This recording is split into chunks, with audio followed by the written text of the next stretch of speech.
Hello, everyone, and welcome back to the podcast. If you are struggling to balance growing your business while still having a life outside of work, then this episode is for you. I'm here with Kari Roberts, owner of Kari and Company, an online business services agency that creates, implements, and manages simple systems for coaches and consultants so that they can expand their impact. Her mission is to help you define your own version of success, equip you with the tools to achieve it, and provide support along the way. Kari has found a way to truly have harmony while operating two thriving businesses, and now she's here to help you quiet the noise in your business and find a simple path to success while you stay in your zone of genius. I'm so excited to dive into this topic. Kari, welcome to the podcast. Hi, Lindsay. Thank you so much for having me. I'm so excited that you're here. So, to start, tell us a little bit more about who you are and what it is that you do. So, I am a multifaceted entrepreneur. Put Mhm. simply, I am a licensed physical therapist. I became a physical therapist in 2004. Love being a physical therapist, love being able to help people on that rehab side of things. I've had some pretty Mhm. cool experiences with that. Loved it, moved into management in that regard, but felt like something was missing. So I dipped my toe in the entrepreneurial world with being a freelance makeup artist. And Ooh. friends were getting married. It seemed like it was fun. I enjoyed doing makeup on myself. And after like the third friend said, "Hey, can you do my makeup?" I'm like, how can I monetize this? So Yeah. became a certified makeup artist. And that's when I started trying to do that whole like getting clients and booking out and da da da. And the online space was opened up to me. And I just was like, oh, there's a whole new world. There's educators and Mhm. there's VAs and there's brand strategists and all of these things. And I kind of wanted all of it. And dipped my foot farther into the entrepreneurial space and decided I'm going to help people learn how to start and sustain successful side hustles because I had no Mm. intentions of stopping physical therapy, but my makeup artist, as a side hustle, I mean, I've had 5-figure years multiple times working just a couple of weekends out of the month. So I was like, oh, I have some skills I can help people with. So trying to be a business coach never really got off the ground. In Yeah. hindsight, I think it was because I was trying to be everything to everybody and I just wasn't niched enough. Mhm. But when I started being identified as like a time management strategist and I really found myself doing more like business strategy and online business management, then I pivoted a couple of years ago and and then went down the road of being an online business manager. And when I became an online business manager and loved it just as much as physical therapy, and then throw in a pandemic, Yeah. that was when I was able to see the income potential with being an online business manager, the income potential with making my business be an agency, and then almost like flip flopping it. So my business is my primary income, and then the physical therapy is something that I do just a couple of hours a week because I'm not wanting to lose those skills. But in Mm. a nutshell, that's basically how I ended up here. Yeah, what an interesting journey. I mean, this is why I always tell people you don't necessarily have to have your entire business planned out from day one. I think a lot of times you're going to find your path along the way. Like, who would have thought that just following this interest you had in doing makeup would have gotten you here, right? Exactly. And people used to say, "Oh, it's not about the destination, it's about the journey." And Hmm. as a physical therapist, very studious. It was always like, get good grades, get into this program, pass your boards, get your license, like all of these benchmarks. So to be in a Hmm. space where it's like, "Oh, you could pivot, you can create your own story." I'm like, it sounds like you can sell that to anybody. But now, having been an entrepreneur for several years, it is so true and it is so freeing. Like you could literally start or create whatever you want, just Yeah. knowing why you're doing it. And so, yeah. Yeah. So, what would you say to anyone listening who's maybe thinking about becoming a VA or an online business manager? Why is that a great career path for them? Well, I think it's a really good career path. First of all, you've got to you've got to like to work with people. And I Hmm. say that because my sister, actually, all me and my sister and my brother, we're all pretty friendly. We all are we engage with people really, really well. But my sister, she loves to work where she is not dealing with people per se. She likes Mhm. to deal more with like she's a phlebotomist, so she deals more with like the lab and all of that stuff at the Mm. hospital. And then my brother, he's a truck driver, so he really enjoys to be by himself. Whereas like I actually like to be with people. So you don't have to necessarily be an extrovert, but you have to be liking that constant interaction with people because you're getting in someone's business. And then Yeah. you have to really be patient because most times when people hire you, it's to solve a problem, and they may not have had a position like that in their business before, and they may Mhm. not necessarily know what they want. And Yeah. just like what we were just talking about, what they want might change because their business might pivot. But if you enjoy being a support professional, a VA is kind of like a secretary, like a virtual secretary, if you will. If you'd like to be the person that makes sure all the I's are dotted, all the T's are crossed, if you're doing work with somebody and they don't mind that you may not have the same office hours as them, you might Mhm. working, you might be doing a 5 to 9 instead of a 9 to 5 type thing, nights and weekends. But if you find someone that where you've got that skill set with taking care of the details and you really like to hold someone accountable and you like to ask more questions to get into the details, then I would say a virtual assistant, project manager, online business manager is a really great option. Yeah, I think the thing that's cool about it too is that you can kind of, if you want to, you can even niche down within that and decide what services you want to offer. Or if you really love working with a specific type of business or in a specific type of industry, you can just be a VA for fitness coaches, right? Hmm. Or whatever it is, you can really specialize and focus on whatever tasks you love, and like you said, you can set your own hours with it. So if that's something that interests you, I think it's definitely worth looking into. There's so much you can do as a VA, and I think it's so needed now with so many people starting businesses and starting online businesses. And what are some of the really common tasks that you've noticed, especially like coaches and consultants are hiring VAs to do? So I'll answer that in two different worlds. So first, I'll explain in my definition between a virtual assistant and online business manager. Mm. So if we most people have been to the doctor. So if you go to the doctor's office, there's usually an office manager, and the office manager usually knows what's going on with the folks that are checking you in, making your appointments, pre-authorizing your insurance, but then they also know what's going on with your visit, patient Mhm. care, seeing the doctor, seeing the nurse, they might say take this medication and follow up. And the office manager kind of has their hand, or they know the pulse of both aspects, the front Mm. office and the back office. And so the office manager knows kind of back and forth. They may not be implementing, but they know what's going on to be able to Yeah. manage it. Whereas the person at the front, the person that's taking your copay, calling you to remind you of those appointments, things like that, that's usually like a medical secretary or a patient services rep or something like that.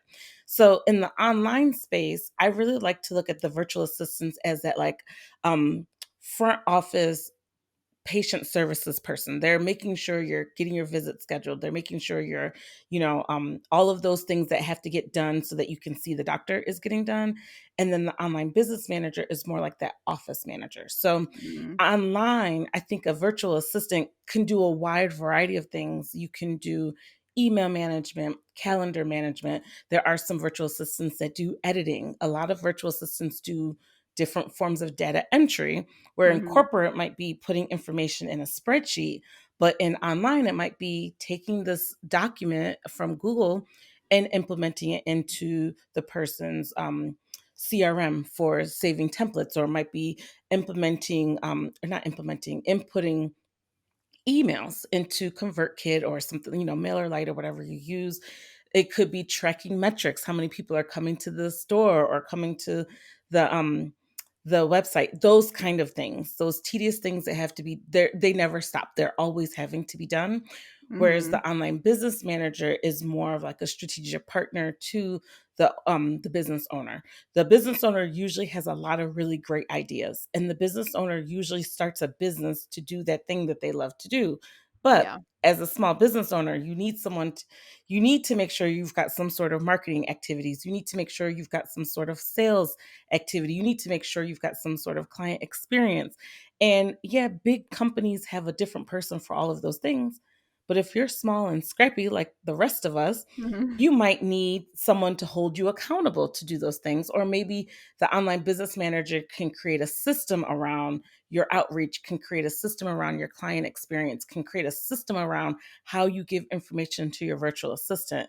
And that's kind of, those are the, did I kind of answer your question? The different things that Yeah. a virtual assistant and an OBM can do.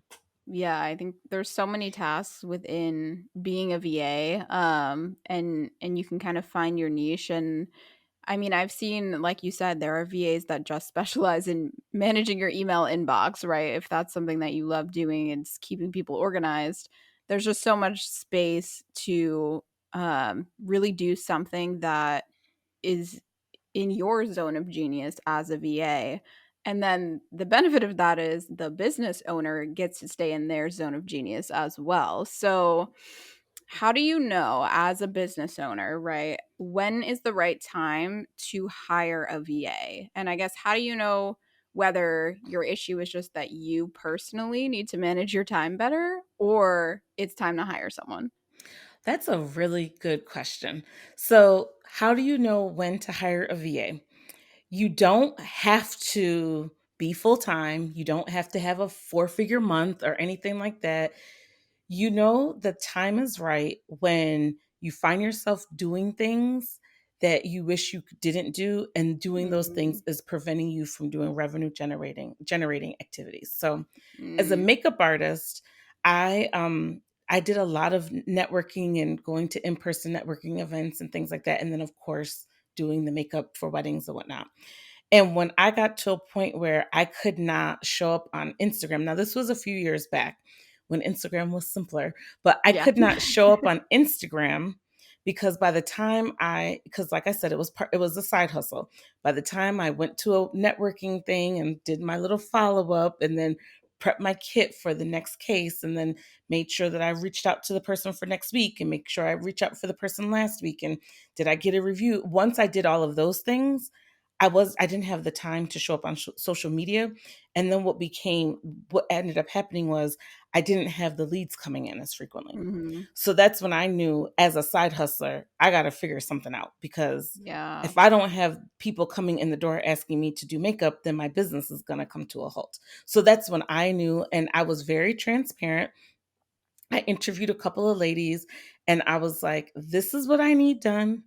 And this is the budget that I'm working with, a few $100s a month. Mhm. And there was someone that ended up being a good fit, and I didn't know it at the time, but I was like, pretty organized, and I had all these systems. Of course, it wasn't documented, and I didn't know about OBM work or whatever, but I had a really easy system, so it was something where she was able to slide in and duplicate what I was already doing because I had those systems in place. What was the other part of the question that you asked? You said, when do you know? And then, Yeah, how do you know whether the issue is just you need to manage your time better versus you need to hire somebody to help you out? so I would say if you're listening to this podcast, you're probably an online, or you probably own a business of some sort.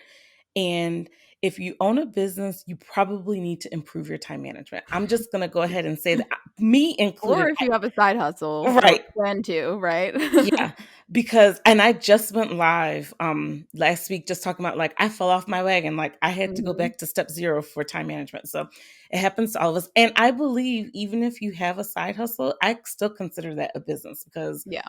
businesses need a pipeline for leads. They need to service clients, whether you do it one day a week or 5 times a day. Anyways, so everybody can benefit from time management. But if you hire someone to help you and you still feel like you don't have enough time, then it's really time to double down on your time management.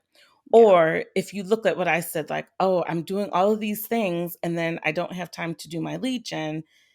If you're doing all of those things and you don't have any resources to hire someone, then you have no choice but to get scrappier with how you Mhm. manage your time. Yeah, that's a really good point. And I also like the perspective that you had earlier of, I think a lot of people think, oh, VAs are for like people who are making six figures, or they're for bigger businesses, especially if you only, if you have a side hustle, you might be like, oh, well, it's, I'm only doing this part time. Like, it doesn't make sense for me to delegate any of it. But when you're not just thinking about it in terms of how big your business is, but you're thinking of it in, how is this going to help me grow? It really changes that perspective, because even if you have this as a side hustle, but you're spending all your time on things that are not bringing in revenue, it actually is going to be a good business investment for you to hire someone to handle those things. Right. So I think that's such an important perspective to keep in mind. And what time management tips do you have for entrepreneurs and side hustlers? How can we better manage everything that is on our plate? I think the first thing is to just be honest. Like, we have to come in and we have to just be honest. We're not living in a, if everything was perfect, then I Yeah. could, no, because we don't live in that world, right? We daydream about it, but we don't really live there. So I have this piece. I learned this, and it has always stuck with me. If you know that human nature, we underestimate how long it takes us to get stuff done, and Mhm. we overestimate how much we are going to get done. Yeah. So if you wanted to do 5 things today, you think you could really get 10 things done. So you're overestimating how much you could get done. But then each task, you're underestimating how long it's going to take. So it's like a double whammy. Mhm. So go in kind of knowing you're predisposed to probably just overreaching what you think is going to be productive. Yeah. The next thing I would say is dial it way back, really streamline. If you're a to-do lister or whatever, really streamline what you think you're going to get done in a day. And I like to work at one day at a time, Mhm. because you plan out your whole week, and by Tuesday, usually the week has thrown you a curveball and you Yeah. end up having to deal with something that you just did not expect. And then there goes the rest of the week. Then you kind of feel defeated because you're like, I couldn't get that Mhm. done. And then now you might be waiting till the next Monday. Whereas you could say, okay, today was garbage, but I'm just going to start over tomorrow. Yeah. So that's number two. And then number three, just start with least amount of things as a priority. And Mhm. I would say even maybe one. So if today's my focus is going to be working on my business, my one, well, really two main focuses are going to be, I've got this interview and I have another podcast interview. So after I get these interviews done, everything else is extra. It's like a bonus Mm. on top. And then that Yeah. kind of reframes how we look at things from a psychological perspective. So now when we're looking at it, it's like you get that dopamine hit because I got these two things done and I feel really good about it. I've got dogs that are here. I had to um there was a medical appointment I had to do, and all of that. I'm sitting here, I'm 100% committed. My phone is not distracting me, my dogs are not distracting me, because I kind of set my day up so that I could have these couple of hours of like peace. And I Mhm. think that's the real key of time management, is putting least amount of things on our plate. And I still have a running to-do list because that's just, I'm a type A person, and Yeah. it kind of makes me feel good to have this running list, but I might only put a star next to one or two things. And it's like, if I Mhm. get those two things done, then it's par for the course. And then everything else is bonus. And then you're not clouding your mind with that mental inner mean person saying, oh my goodness, Yeah. why didn't you get this done? Oh, you could have batched those blogs today. Oh, you were supposed to send that client this or whatever. Or didn't you say you were going to research reels today? Like, instead of Mhm. all of that chatter that we say to ourselves, now it's like, I said I was doing podcasts and I'm doing the podcast. And I feel good Yeah. about that. Yeah, that's such a big shift from focusing on all the things we didn't accomplish to focusing on what we have accomplished in a day. And I think that's huge. And something that I do, I like to plan out my week. But I do build in, I call it like buffer time. So like Hmm. I'm not scheduling out my Monday through Friday 9 to 5 with things to do, because I know that stuff is going to come up or something's going to take me longer than I thought it would. So I'll schedule out, okay, here are the things, here's how long I think they're going to take me, and here's where that will fit in my week. But I'm Mm-hmm. not filling my schedule because I know things are going to come up, things are going to need to rearrange. And that I think has really been working for me for the past few months. But time management is just something that so much, even if you're still in a corporate job, it's a struggle, right? It's so hard. I'm thinking even when I was working full time, the Yeah. name of the game for time management was like leave work on time.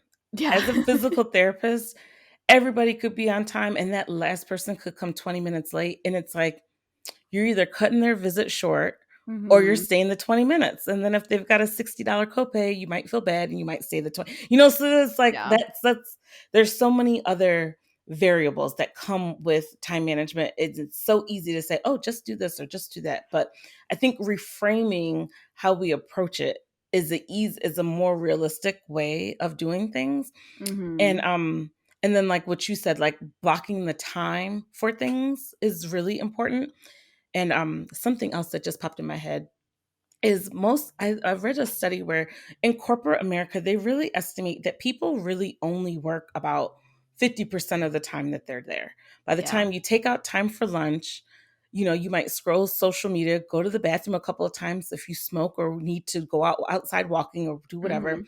So then once I learned that, I'm like, you know what? If I do 4 hours of dedicated work for my business Mhm. in a day, aside from how much I can accomplish, like that's something I can feel really good about Yeah. instead of trying to make myself feel like I've got to work 8 to 10 hours a day because that's what they do in corporate America. Because in Mhm. all honesty, you're not working that much in corporate America anyways.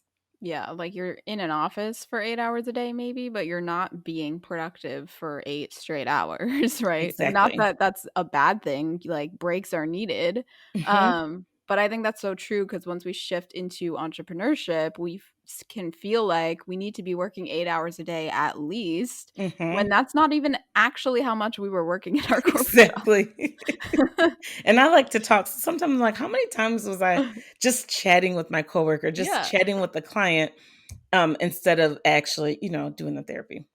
Yeah, but sometimes that is needed, you know? Like I just had a call. The call was only planned to be 15 minutes and it ended up being an hour because I just really was connecting with this other entrepreneur and we were talking about business and like time got away from us. And so that's where my buffer time came in. I had to rearrange what I had planned on working on. I moved it to tomorrow, but I'm like, I don't feel bad about that at all because I felt like that time was used well. Like it Right. was such a productive call. And so creating that space in your schedule so that you're not feeling overwhelmed when one meeting goes over time, right? Or something takes you longer than expected, or something unexpected comes up in your personal life and you have to step away from your business, you're not piling that stress on top of yourself. So, what are some simple systems that we can implement in our business to create more space in our schedule? I think that it's good to start, and we were talking about it a little bit before we press record, is starting to take notice of the things that you do repetitively and see Mhm. if there are ways where you can automate it. Yeah. So I'm not talking about building this big fancy funnel, but I'll use myself as an example. As a makeup artist, I use Honeybook and I loved getting leads.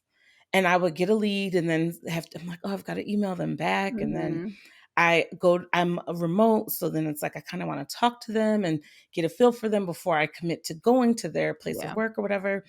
And then it's like, okay, let's confirm this. And then does she want to look more natural or does she want to look more glam? And after a few years, it was like, I could really just automate that whole process. Mhm. Put a form on my website, have them fill that out, have the response be a link to my calendar to get on a call. After the call, have an automation so that they can get like thanks for having the call. Would you like to proceed with booking? That's something that, you need. Of course, I have to go in and manually do the contract because everybody's contract Mhm. might be a little different. But Yeah. after they sign the contract, those reminders, the questionnaires, all of that stuff is all set up on automation. So for that, I think it was like a 7 or 8 step process that I was doing manually turned into a two-step process that I was doing manually. And it Mhm. really impressed upon me when my family, we go to the beach once a year as a group. And I was like, okay, my business was picking up traction. So I'm like, I actually am like out of office for my side business Yeah. because I'm not planning on answering any um, emails or anything. And when I came back from Myrtle Beach, I had booked 2 clients. And that Mhm. was all from the automations that I got from that I set up for something that when I was going to be out of town. So if there's something that you're doing repetitively, look for ways that you can automate it, still put your personal touch on it, but automate the personal touch. And then you can save time. The other way that I think that you can save time aside from automating is batching. Mhm. However you create content, batch it. um, so when I was doing all of my own social media, I would do all of my graphics at one time. Then I would write all my captions at one time. Then I would schedule it all at one time. And it would take about an hour or so a week, but the 30 or 40 minutes I was spending each day to post was Yeah. still more time than the 45 to minutes to an hour that I was batching it on the weekend. So just looking for ways to batch your work is another really good way to save time, because mentally your brain is checking in and checking out of Mhm. activities. So if you're doing everything at one time, your brain is checked into that. Like if you're writing, your brain is locked into writing. Yeah. And the more you're locked in, the more efficient you can be. And it just saves so much time in the long run. Yeah, that's such a good point. Do you have any software recommendations when it comes to automating things in your business? Well, a lot of people use Zapier because it kind of can connect a lot of different things, but Zapier can get really, if you're not familiar with Zapier, don't worry about it. If you are familiar with Zapier, I would strongly encourage you to look for ways that you can use the native software to Mhm. eliminate Zapier, because it's going to be more efficient in the long run. But I love any kind of CRM. I'm most familiar with HoneyBook. I've got clients that use 17 Hats that love it. I also have clients that use Dubsado. Mhm. Dubsado is kind of like super big and super technical, and it does a lot, but it could be really overwhelming if you just want something more basic. Yeah. Whereas HoneyBook doesn't have as many bells and whistles, but the learning curve is much more gradual. It's not as steep. So those were my recommendations there. And then for when you've got anything that's project based, if you like service providers, as a business coach or consultant, there's things I need from my clients weekly or monthly. And I track all of that with a project management tool. And for Mhm. project management tools, I recommend ClickUp. That's my favorite. And then Asana is my second favorite, because those are things you can, the free plan does so much for you. You can incorporate other people as you bring on someone to help you, or even there might be things that you need from your client. You can just pop them into your workflow. They're both relatively easy to use. They both have a little learning hub if you wanted to like learn quicker how to use it. But between a CRM and a project management tool, those are going to help you leaps and bounds to save time. Yeah, I use Asana and it changed my entire life when I started using it in my business because, like, I was so unorganized. Like, I had things automated, like, my client onboarding process was all automated, but then my actual client workload was a hot mess. Like, it Mhm. wasn't organized at all. I just had these random notes everywhere of, like, Mhm. don't forget to do this for this client by this date. And I'm like, I need a project management software. I highly recommend Asana. I haven't used ClickUp.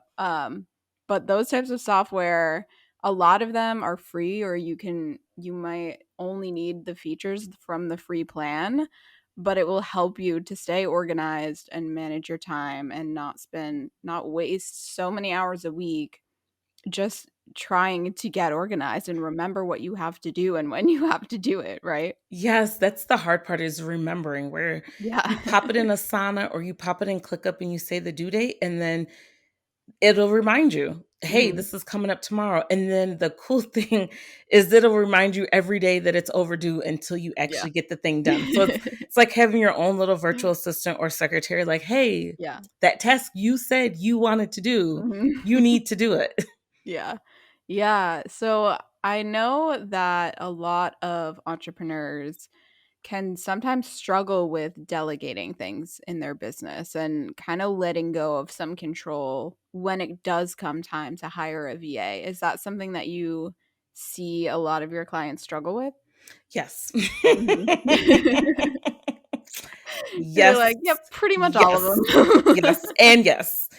Um, because people usually start their businesses, it's an extension of who you are as an Mhm. individual. It's something that you love. You're passionate about baking cakes, or you're passionate about photography, or being an author, whatever.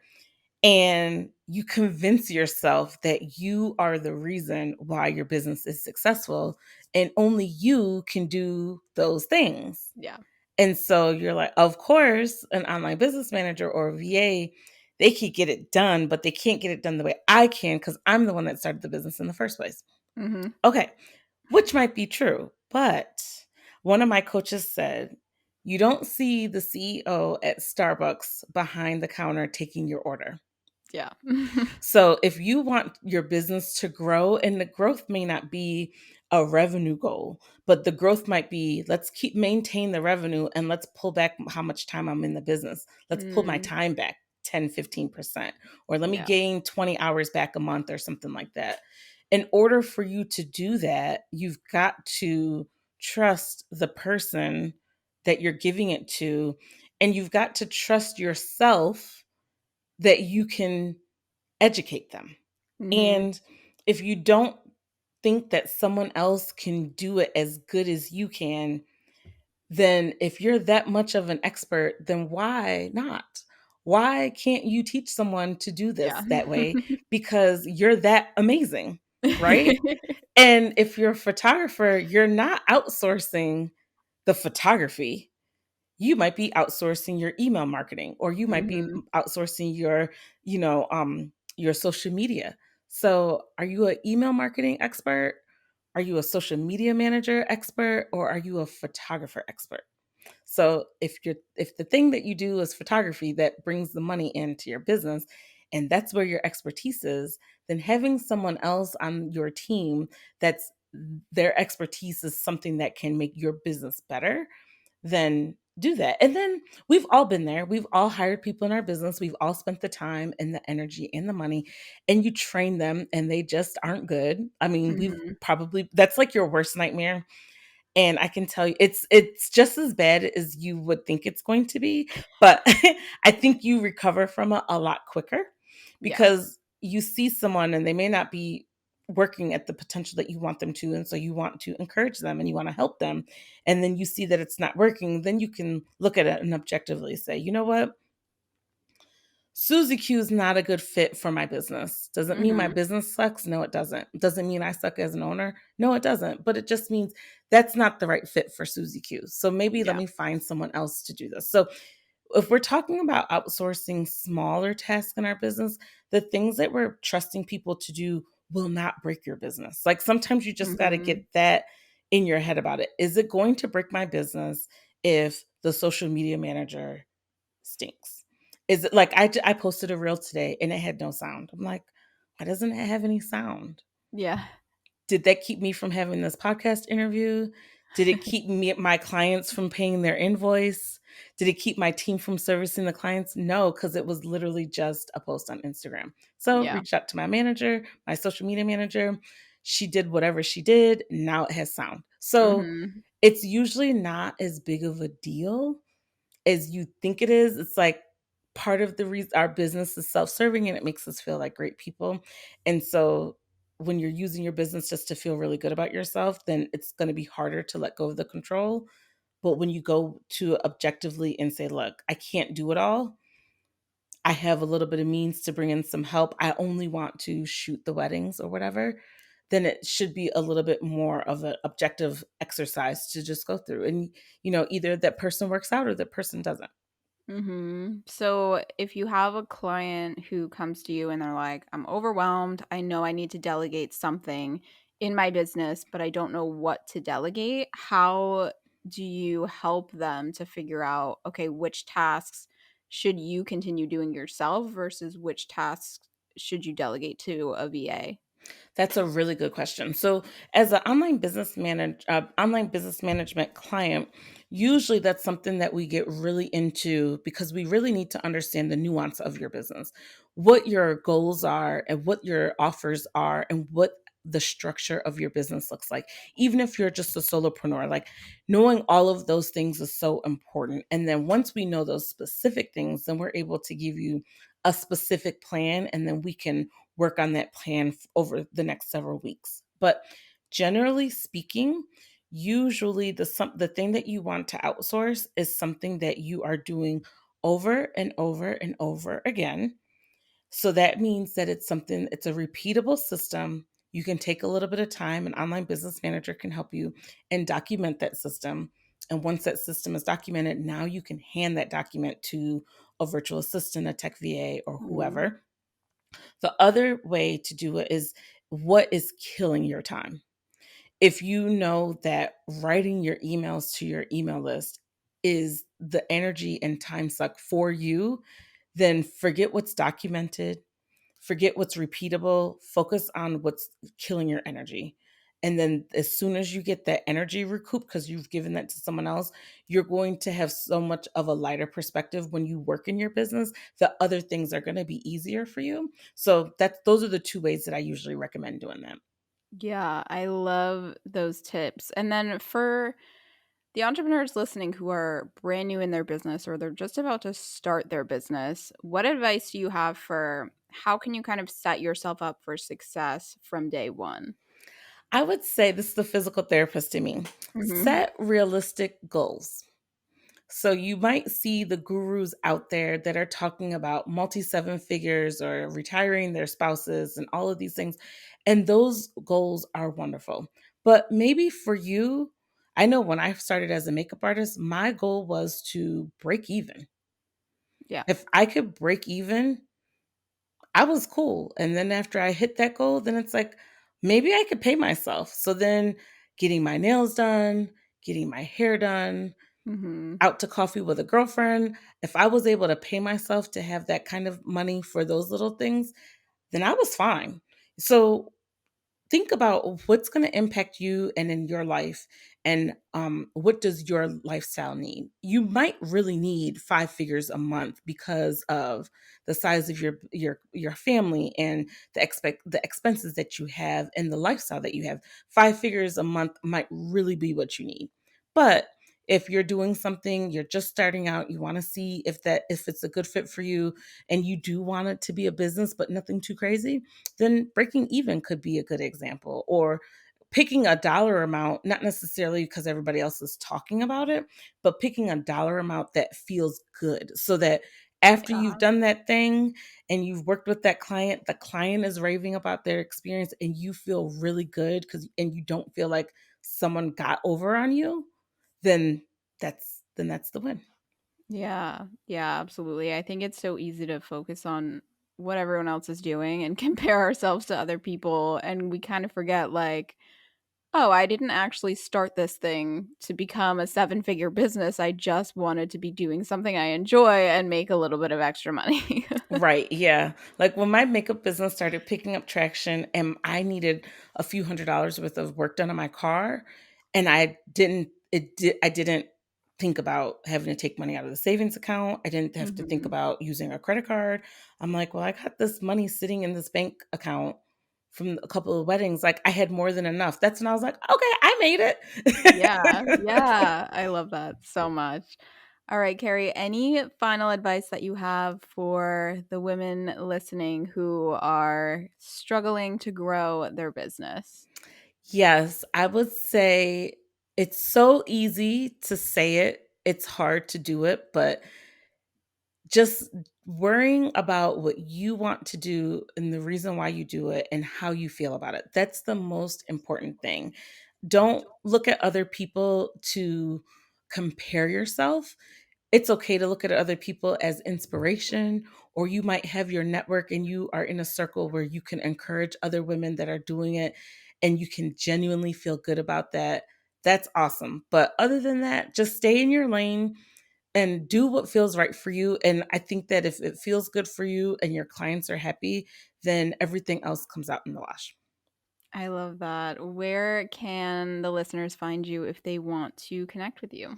Yeah, so you can find me at Instagram. My name is Kari. So my Instagram is carrie.and.company. That's where I mostly am. And then my website is carrieandcompany.com.